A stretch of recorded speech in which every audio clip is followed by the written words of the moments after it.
नमस्कार, कानपुर वार्ता में आपका स्वागत है। मैं हूं आलोक पाल। कृपया इस चैनल को देखिए, लाइक कीजिए, शेयर कीजिए और सब्सक्राइब जरूर कीजिए। 24 जून से नई लोकसभा मतलब 18वीं लोकसभा का पहला सत्र शुरू हुआ। पहले 3 दिनों में सदस्यों को शपथ लेनी थी, लोकसभा अध्यक्ष का चुनाव होना था। और वैसे भी इस सत्र की शुरुआत में चूंकि नई सरकार का पहला सत्र था, तो 2-3 बड़े काम हुए संसद में। पहला काम लोकसभा अध्यक्ष का चुनाव, दूसरा लोकसभा में नेता प्रतिपक्ष और तीसरा राज्यसभा में नेता सदन। ये 3 प्रमुख चीजें हों, बाकी तो राजनीतिक चीजें जो हैं वो सब चली रही हैं। मैं इसमें लोकसभा और राज्यसभा दोनों पर अलग अलग बात करना चाहता हूँ, तो उसके लिए मैं 2 अलग अलग वीडियो में बात कर लेता हूँ। मैं इसमें लोकसभा की बात करता हूँ। तो 24 जून से लोकसभा शुरू हुई। सबसे पहले सदस्यों ने शपथ ली। शपथ लेने के बाद लोकसभा अध्यक्ष के चुनाव का नंबर आया। तो जब लोकसभा अध्यक्ष के चुनाव का नंबर आया, तो उसमें पहला प्रयास ये किया गया कि लोकसभा अध्यक्ष का चुनाव सर्वसम्मति से होना चाहिए।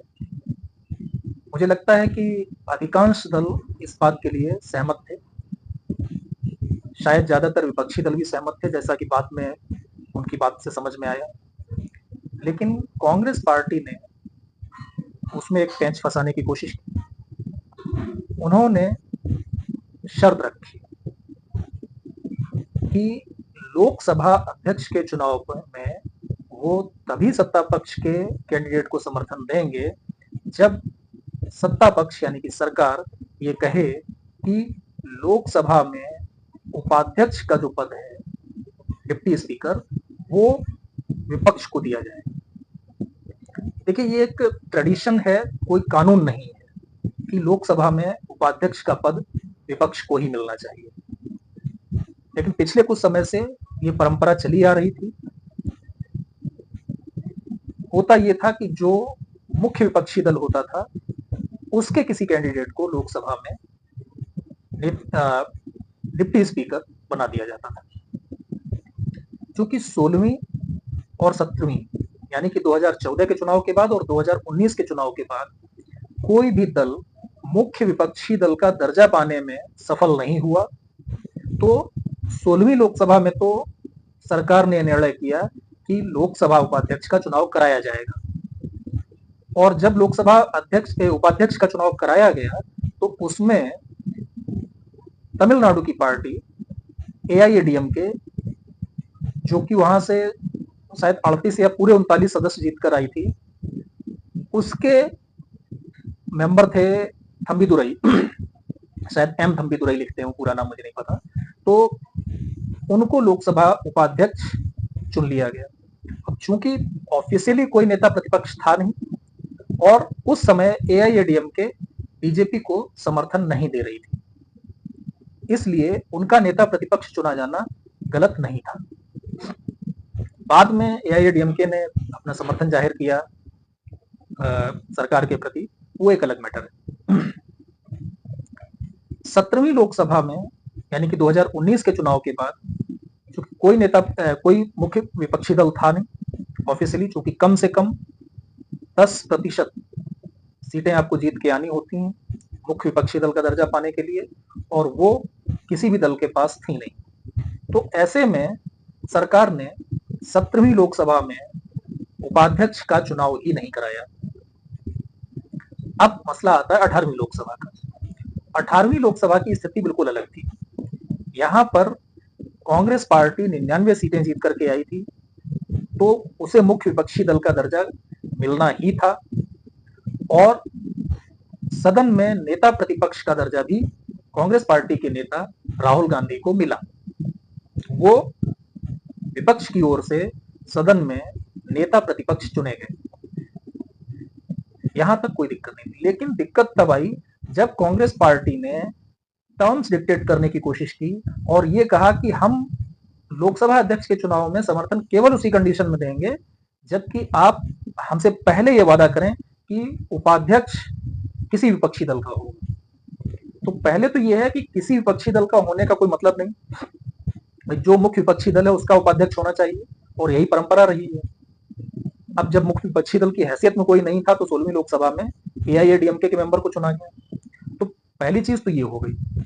दूसरा क्या था कि कांग्रेस इसमें जिद पर अड़ गई और कांग्रेस ने अपना कैंडिडेट उतार दिया चुनाव के लिए। यहां तक भी ठीक था, लेकिन कांग्रेस ने जो ये कदम उठाया वो अपने अलायंस के सभी पार्टनर्स के साथ बातचीत किए बिना उठा लिया।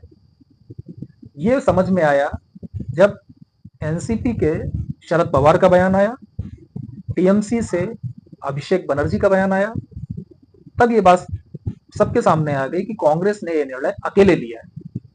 तो जब आप अलायंस करते हैं, आप आईएनडीआईए की बात करते हैं, तो आपको निर्णय भी सबके साथ पूछ कर करना चाहिए। सारी बातचीत हो जाए और उसमें जो निर्णय निकले वो करना चाहिए, ना कि आप हर जगह टर्म्स डिक्टेट करें।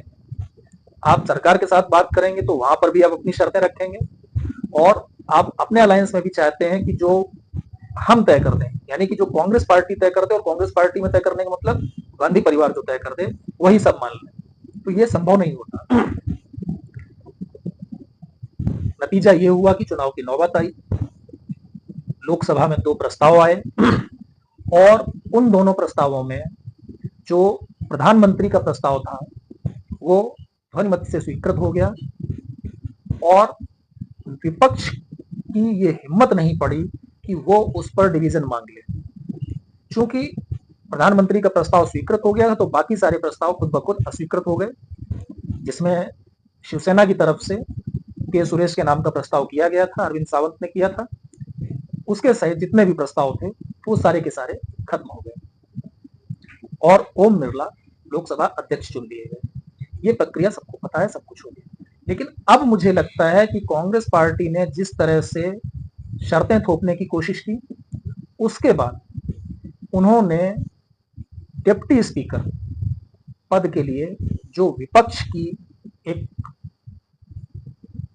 ज्यादा बड़ी दावेदारी होती उस स्थिति में, जबकि सर्वसम्मति से लोकसभा का अध्यक्ष चुन लिया जाता, उसको खत्म कर दिया। चूंकि ये एक ट्रेडिशन रहा है शुरू से कि लोकसभा अध्यक्ष हमेशा सर्वसम्मति से ही चुना गया, तो ट्रेडिशन आपने तोड़ा, आपने प्रत्याशी उतारा।